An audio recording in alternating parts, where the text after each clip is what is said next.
நண்பர்களே, சிறுத்தைப்புலி ஒன்று தினமும் நள்ளிரவில் ஒரு பசுமாட்டை பார்க்குறதுக்காக வருது.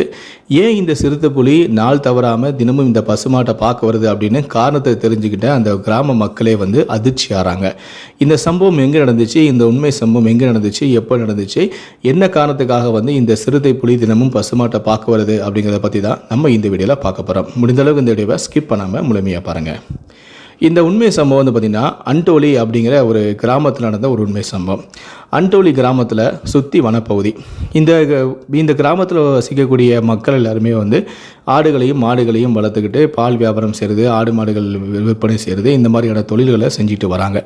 இவங்க வளர்க்கக்கூடிய கால்நடைகள் எல்லாமே மேய்ச்சலுக்காக அங்கே பக்கத்தில் இருக்கக்கூடிய அந்த வனப்பகுதி தான் அழைச்சிட்டு போவாங்க. அப்போது ஒரு நாள் பார்த்திங்கன்னா அந்த கிராமத்துக்கு உள்ளே ஒரு சிறுத்தைப்புலி வர ஆரம்பிக்குது. அந்த சிறுத்தைப்புலி இந்த மக்கள் வளர்க்கக்கூடிய ஆடுகளையும் மாடுகளையும் அடிச்சுட்டு போயிடுது. இதனால் அந்த மக்கள் எல்லாருமே ரொம்ப பீதி அடைகிறாங்க. ஆக இந்த மாதிரி ஒரு சிறுத்தைப்புலி நம்ம கிராமத்துக்குள்ளே வர ஆரம்பிச்சுட்டு நம்ம வளர்க்கக்கூடிய கால்நடைகளை அடிச்சுட்டு போகுது. ஆனால் நம்ம இனி ரொம்ப ஜாக்கிரதையாக இருக்கணும் அப்படின்னு சொல்லிட்டு அந்த ஊர் மக்கள் தாங்கள் வளர்க்கக்கூடிய கால்நடைகளுக்கு ரொம்ப பாதுகாப்பு கொடுத்துட்டு வராங்க. என்னதான் பாதுகாப்பு கொடுத்தாலும் அவங்க இரவு நேரத்தில் வெளியே வரத்துக்கே பயப்படுறாங்க. எங்கே ஆடு மாடுகள் அடித்த அந்த சிறுத்தைப்புலி நம்மளை அடிச்சிருமோ அப்படின்னு சொல்லி அவங்களுக்குள்ள ஒரு பயம் இருக்குது. அப்படி இருந்தும் அவங்க என்னதான் ரொம்ப பாதுகாப்பாக தங்களுடைய கால்நடைகளை கவனித்து வந்தாலும் அவங்க அசர நேரம் பார்த்து அந்த சிறுத்தைப்புலி அப்பப்போ ஒரு ஆடுகளையோ மாடுகளையோ அடிச்சுட்டு காட்டுக்குள்ளே இழுத்துட்டு போயிடுது. இதனால் கோபமான அந்த கிராம மக்கள் எப்படியாவது இந்த சிறுத்தைப்புலியை நம்ம பிடிச்சிடணும் அப்படிங்கிற மாதிரி ஒரு முடிவுக்கு வராங்க. அதனால் அந்த சிறுத்தைப்புலி பிடிக்கிறதுக்காக வலை விரித்து காத்துக்கிட்டு இருக்காங்க. ஆனால் அவங்களால அந்த சிறுத்தைப்புலியை பிடிக்கவே முடியல. அந்த சிறுத்தைப்புலியை பிடிக்கவும் முடியல. அவங்க வளர்க்கக்கூடிய கால்நடைகளும் இறந்துக்கிட்டே போகுது. இதனால் அவங்க நம்மளால் முடிக்க முடியாது, நம்ம வனத்துறை அதிகாரிகளுக்கு இது சம்மந்தமான புகார்கள் அளிப்போம் அப்படின்னு சொல்லிட்டு அந்த கிராம மக்கள் முடிவு செய்கிறாங்க. அதனால் சம்மந்தப்பட்ட வனத்துறை அதிகாரிகளை போய் பார்க்குறாங்க. இந்த மாதிரி எங்களுடைய கால்நடைகள் ஊருக்குள்ளே வரக்கூடிய அது சிறுத்தைப்புலி அடித்து கொள்ளுது, அதனால் அதை எப்படியாவது நீங்கள் பிடிச்சு வேறு எங்கேயாவது நீங்கள் அந்த சிறுத்தைப்புலியை கொண்டு போயிருங்க அப்படின்னு சொல்லி அந்த ஊர் மக்கள் எல்லாருமே வனத்துறை அதிகாரிகளை பார்த்து கெஞ்சுறாங்க. அவங்களும் உண்மையிலேயே சிறுத்தைப்புலியோட நடமாட்டங்கள் இருக்கா அப்படின்னு சொல்லி செக் பண்ணுறதுக்காக அங்கங்கே சிசிடிவி கேமராக்களை செட் பண்ணுறாங்க. அதுக்கப்புறம் அவங்க நினச்ச மாதிரியே ஊர் மக்கள் சொன்ன மாதிரியே அங்கே சிறுத்தைப்புலி ஒன்று வருது. அப்போது ஒரு ஆடை அடிச்சுக்கிட்டு காட்டுக்குள்ளே இழுத்துட்டு போகிறத அந்த கேமராவில் பார்க்குறாங்க. அதுக்கப்புறம் தான் வனத்துறை அதிகாரிகள் அந்த புலியை எப்படியாவது நம்ம பிடிச்சிடணும், இன்றைக்கி ஆடு மாடுகளை அடிச்சுட்டு போகிற சிறுத்தைப்புலி நாளைக்கு மனுஷங்களையும் அடிக்கும், அதனால் நம்ம எப்படியாவது நம்ம அந்த சிறுத்தைப்புலியை பிடிச்சிடணும் அப்படின்னு சொல்லி அவங்களும் இந்த களத்தில் இறங்குறாங்க. அவங்க அங்கங்கே வலைகள் அமைக்கிறாங்க. ஆடு புலிக்கு ஒரு இரையை செட் பண்ணி எப்படியோ கஷ்டப்பட்டு அந்த புலியையும் பிடிச்சிடறாங்க, அந்த சிறுத்தைப்புலியையும் பிடிச்சிடறாங்க. கிராம மக்களெல்லாம் ரொம்ப சந்தோஷம். ஆகா, இத்தனை நாளாக நமக்கு ஆட்டம் காட்டிட்டு வந்த இந்த சிறுத்தைப்புலியை வனத்துறை அதிகாரிகள் பிடிச்சிட்டாங்களே அப்படின்னு சொல்லிட்டு அவங்க மகிழ்ச்சியை வெளிப்படுத்துகிறாங்க. அங்கே இருந்த வனத்துறை அதிகாரிகளுக்கெல்லாம் தன்னுடைய நன்றிகளையும் தெரிவிக்கிறாங்க. அந்த வனத்துறை அதிகாரிகள் உடனே இங்கே பிடிச்ச அந்த சிறுத்தைப்புலியை வேறு ஒரு காட்டு பகுதிக்கு கொண்டு போய் விட போகிறோம் அப்படின்னு சொல்லிட்டு அந்த சிறுத்தைப்புலியை கூட்டிகிட்டு போயிடுறாங்க. அதுக்கப்புறமா தான் அந்த ஊர் மக்கள் எல்லாருமே ரொம்ப நிம்மதி அடைகிறாங்க. கொஞ்ச நாளுக்கு அப்புறமா பார்த்திங்கன்னா மீண்டும் அந்த ஊருக்குள்ளே சிறுத்தையோட நடமாட்டம் இருக்குது அப்படிங்கிற மாதிரி ஒரு சிலர் ஒரு சிறுத்தையை பார்த்துறாங்க. அதை ஊர் மக்கள் முழுவதும் சொல்லிடுறாங்க, இந்த மாதிரி திரும்பவும் ஒரு புலி வருது, அன்றைக்கி நம்ம பார்த்த புலி வர, இன்றைக்கி வந்த புலி வர, இந்த புதுசாக ஒரு புலி வருது அப்படிங்கிற மாதிரி ஊர் ஃபுல்லாகவே இந்த நியூஸ் ஸ்ப்ரெட் ஆகுது. உடனே ஐயோ மறுபடியும் எல்லாருமே ஐயோ நம்ம வெளியே போகக்கூடாது, இந்த சிறுத்தைப்புலி நம்மளை அடித்து சாகடிச்சிரும் அப்படின்னு சொல்லிட்டு திரும்பவும் அந்த மாதிரி வீட்டுக்குள்ளேயே இருக்கிறாங்க, வெளியே வர பயப்படுறாங்க. ஒரு சிலர் எப்படியாவது இந்த புலி நம்மளே பிடிச்சிடணும், வனத்துறை அதிகாரிகளோட நம்மளே பிடிக்கிறதுக்கு முயற்சி செய்யணும் அப்படின்னு சொல்லி அந்த புலி வருதா இல்லையாங்கன்னு கண்ணு காணிக்கிறாங்க. அப்போ தான் அந்த கிராம மக்களுக்கே ஒரு அதிர்ச்சியான சம்பவத்தை பார்க்குறாங்க. அங்கே ஒரு விவசாயி அங்கே இருக்கக்கூடிய ஒரு வீட்டில் 2 காளை மாடுகளும் ஒரு பசு மாடும் இருக்குது. அப்போ சிறுத்தைப்புலி வரதை அந்த ஊர் மக்கள் கவனிக்கிறாங்க. ஒரு சிலர் அந்த புலியை கவனிக்கிறாங்க. அப்போ அந்த சிறுத்தைப்புலி சிறுத்தைப்புலி அந்த 2 காளை மாடுகளுக்கு பக்கத்தில் போகாமல் அந்த பசுமாட்டுக்கு பக்கத்தில் மட்டுமே போச்சு.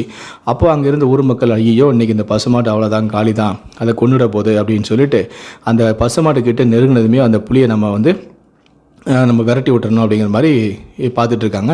ஆனால் அந்த சிறுத்தை புலி வந்து நெருங்க இந்த பசுமாடு எந்த விதமான பயமும் இல்லாமல் அது பாட்டுக்கு படுத்து கிடக்கு. என்னடா இது ஒரு சிறுத்தை புலி வருது, இந்த பசுமாடு எந்த விதமான பயமும் இல்லாமல் இப்படி படுத்துக்கிட்டு அசால்ட்டாக கிடக்குது அப்படின்னு சொல்லி அவங்களுக்கு கொஞ்சம் ஆச்சரியமாகவே இருக்குது. ஆனால் அவங்க எதிர்பாராததாக இன்னொரு சம்பவம் நடக்குது. அந்த புலி வேகமாக ஓடி வந்து அந்த பசுமாட்டோடைய கழுத்துக்கு கீழே படுத்துக்குது. இதை பார்த்த அந்த ஊர் மக்கள் ரொம்ப அதிர்ச்சி ஆகிறாங்க. என்னடா இது, புலி வந்து அந்த பசுமாட்டை அந்த மாட்டை வந்து கொள்ளுன்னு பார்த்தா அது பாட்டுக்கு வந்து படுத்து கிடக்குது அப்படின்னு சொல்கிறாங்க. கொஞ்ச நேரத்திலே அந்த பசுமாடு வந்து அந்த புலியோட மேலே வந்து நக்க ஆரம்பிக்குது.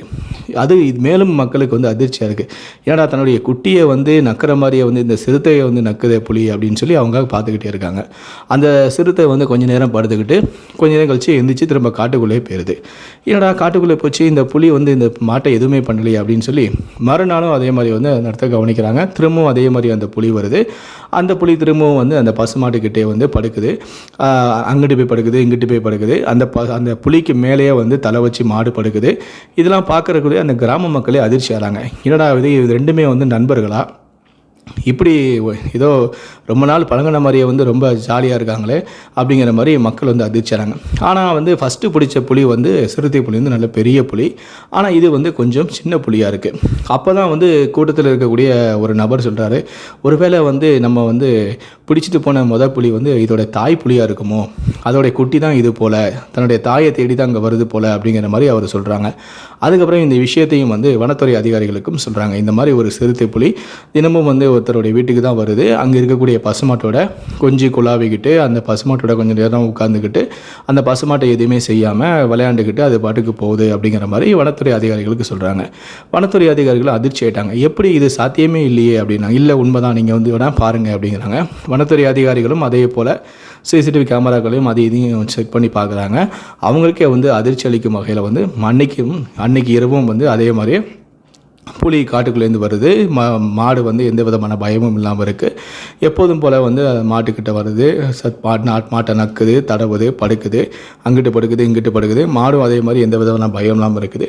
மறுபடியும் மாடை எதுவும் செய்யாமல் அந்த புலி வந்து திரும்ப காட்டுக்குள்ளே போகுது. இதை பார்த்த வனத்துறை அதிகாரிகளே அதிர்ச்சி ஆயிட்டாங்க. இப்படி கூட நடக்குமா அப்படின்னு சொல்லி ரொம்ப ஆச்சரியமாக பார்க்குறாங்க. அப்போ தான் வந்து ஒரு வேளை நம்ம வந்து பிடிச்சிட்டு போன அந்த புலி வந்து தாயாக இருக்கலாம், இந்த குட்டியை வந்து இந்த சிறுத்தை வந்து அதோட குட்டியாக இருக்கலாம். ஒருவேளை மாடு வந்து அதுக்கு பால் கொடுத்துருக்கும் போல், தன்னுடைய குட்டி நினச்சி அது வந்து பால் கொடுத்துருக்கும் போல். அதனால தான் வந்து இந்த சிறுத்தை வந்து இந்த மாட்டை தன்னுடைய தாயாகவே நினச்சி வருது. இந்த மாடும் வந்து அந்த சிறுத்தையை வந்து தன்னுடைய குட்டி அப்படின்னு மாதிரி நினைக்கிது போல். அதுதான் வந்து ஒன்றோட ஒன்று வந்து மோதிக்கொள்ளாமல் அது பாட்டுக்கு பாசத்தை பொழியுது. சிறுத்தைக்கு இந்த மாடு பார்க்குறது தன்னுடைய தாயாகவும், அந்த மாட்டுக்கு அந்த சிறுத்தையை பார்க்கும்போது தன்னுடைய கண்ணாகவும் தெரியுது, கன்றுக்குட்டியும் போல் தெரியுது போல் அப்படின்னு சொல்லி அந்த ஊர் மக்களே வந்து ஆச்சரியப்படுறாங்க. தற்போது இது சம்பந்தமான புகைப்படங்கள் தான் சமூக வலைத்தளங்கள் வெளியாகி பார்ப்பவர்களையே அதிர்ச்சியடைய வச்சிருக்கு. இப்படி கூட நடக்குமா அப்படின்னு சொல்லி பலரும் வியப்புடன் பார்க்குறாங்க. இந்த உண்மை சம்பவத்தை பற்றிய உங்களுடைய கருத்துக்கள் என்ன அப்படிங்கிறத கீழே இருக்கக்கூடிய கமெண்ட் செக்ஷனில் மறக்காமல் சொல்லுங்கள். முடிந்தளவுக்கு இந்த வீடியோவை மற்றவங்களுக்கும் ஷேர் பண்ணுங்கள். மேலும் இது போன்ற பல வீடியோக்களை பார்க்கணும் அப்படின்னு நினச்சிங்கன்னா மறக்காமல் சேனலை சப்ஸ்கிரைப் பண்ணுங்கள். நன்றி, வணக்கம்.